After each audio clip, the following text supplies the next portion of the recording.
I'm going to read you just the beginning of a story called Underwater. With my glasses.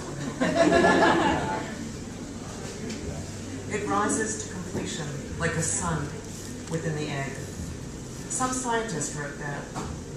Leopold Auerbach lay a million years ago.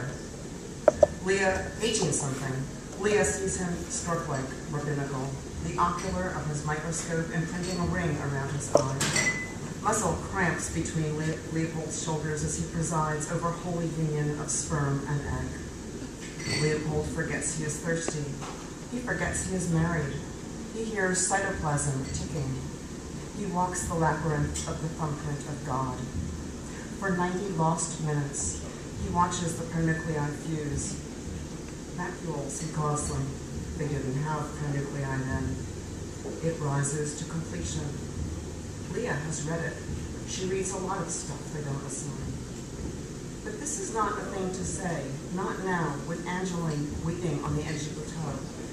Angeline is a junior, and Leah is a nobody. Thank you.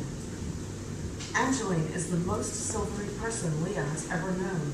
Her voice, her hair, her skin, even the narrow light of suspicion she casts from her eyes, all silvered. Angeline is the moon. Why won't it just die, says Angeline. How do I make it die? Leah wonders why she has been brought here into the locked bathroom of some guy named Jay to answer this specific question. Maybe it's a trick question. She says, have an abortion? Through the bathroom door, she hears the 12 ringing strings of Jay's guitar. Jay can play everything Neil Young can play, and he has Neil Young's hair, too. He has a ladder-back chair hanging crooked on the living room wall. Leah couldn't believe no one was bothering to fix it, so she straightened it on its nail. You yardarm, said Jay, you don't get it, and made her tip it to the left again. It felt like she was pulling her own rib out of skew. She has no idea what a yardarm is. Look, I don't have anyone else to ask. Angeline touches Leah on the hand and looks right into her. You're my best friend. Her fingertips streaming white. You couldn't loan me $150, could you? Leah's hand burns where Angeline's fingers rest upon it in a light cord. I wish. This is 5/6 a lie because she has $118 right now in her backpack. It has taken more than a year to save, all ones and fives snitched from her mother's polished purse. She keeps the money rolled in a makeup case, untouched, because most of what she wants, she steals. It occurs to her that placing the bills in Angeline's palm would constitute an unforgettable act of rescue, allowing Leah to rise to completion in this very bathroom. What about the father, she says. It's Graham, says Angeline, gross. Oh, says Leah. Graham is the Central Park boyfriend. He was hanging out at Bethesda Fountain, dealing a little pot, and watching Angeline sunbathe.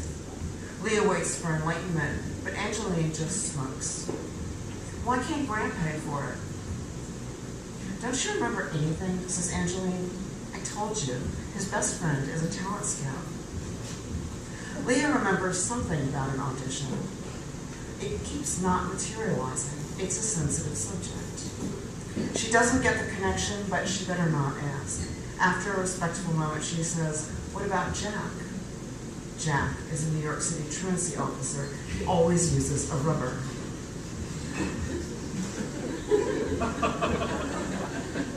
Jack's got 3 kids, says Angeline, waving her cigarette dismissively. He never has $150. What are you, kidding? Leah loves Angeline, but occasionally she feels as if Angeline has backed her up to a wall and is siphoning air out of her lungs with a rubber tube. This is one of those times. She can't yank the tube out because she's Angeline's best friend. She shouldn't even want to yank it out. For one wild second, she imagines bolting into the street and getting hit by a cab. But then Angeline would notice that she wasn't in school. Angeline would stand too close to a hospital bed, making challenging statements that end in, what are you, kidding? And fingering the intravenous line. Sometimes after school, though, Angeline takes a deep hit of pot, holds it in her lungs, and issues riveting dispatches in a tight, non-breathing voice using words like blowjob and bawl. At those moments, Leah is in ecstasy. Plus, Angeline thinks Leah is smart. This chick gets A's in fucking everything, she tells people. And Leah glows as if Angeline has put a match to her. She has been chosen. They are best friends. Look, you're the science freak, says Angeline, and the word freak glides splinter-like under Leah's skin. There's gotta be something I can take. Take? Angeline has other friends, but they are the wrong kind of freak for this particular problem. They are juniors too. They mix vodka with tab and drink it at lunch. Then they take white crosses so they won't zone out. Everyone sees them on the south ledge, laughing too loudly and prodding each other in the ribs, watching the parade of fools. Everyone sees them. Sometimes in bio, Angeline says, "You gonna eat with us or what?" And each time Leah has to study. But when they are alone together, Angeline is a knife under folds of silk, and Leah can't look away. "Drain cleaner," says Angeline. "Bleach, all that shit under the sink." Leah sucks air in through her teeth. Maybe Jay is wondering why they are locked in the bathroom, and he will look at them funny after. Jay is Angeline's friend. He is 23. He is not a boyfriend, but sometimes they ball. Jay has a mole on the side of his cock. He delivers mattresses from a white, no-name truck. And on Saturday and Sunday, he plays guitar and sings in the park. When Angeline sings with him, they can pull down 30, 40 bucks. Pull down, how Angeline says it. She gets a third. The whole thing, the ease of it, makes Leah insanely jealous. "Don't even think about it," says Leah. "Poison works on the mother first." This sounds right. It sounds like something a nurse would say. "How late are you anyway?" "How late? What do you fucking keep track?"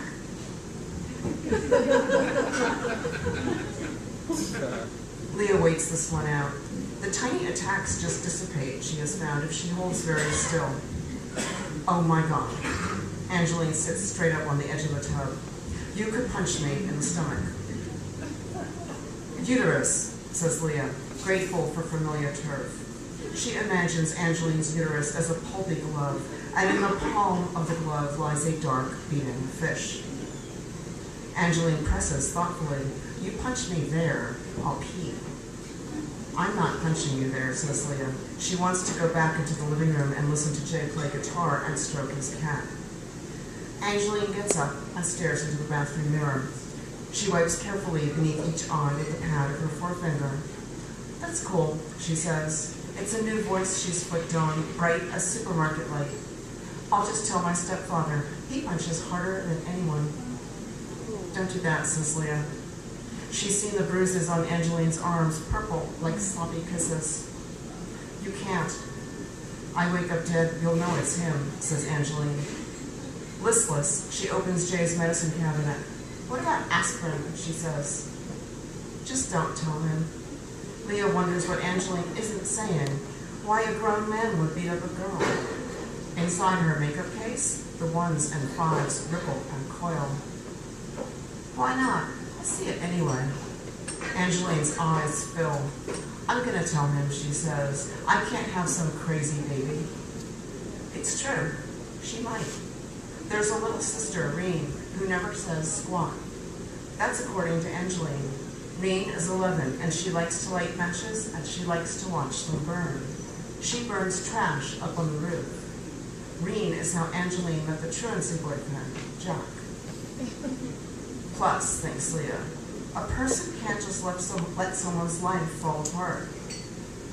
A person can't let someone get socked in the uterus. And Leah could fix this. She has to fix it. If she saves Angeline, then the tube will slide out easy as glass and they can just be regular friends. "I have some money," she says. I'll stop there.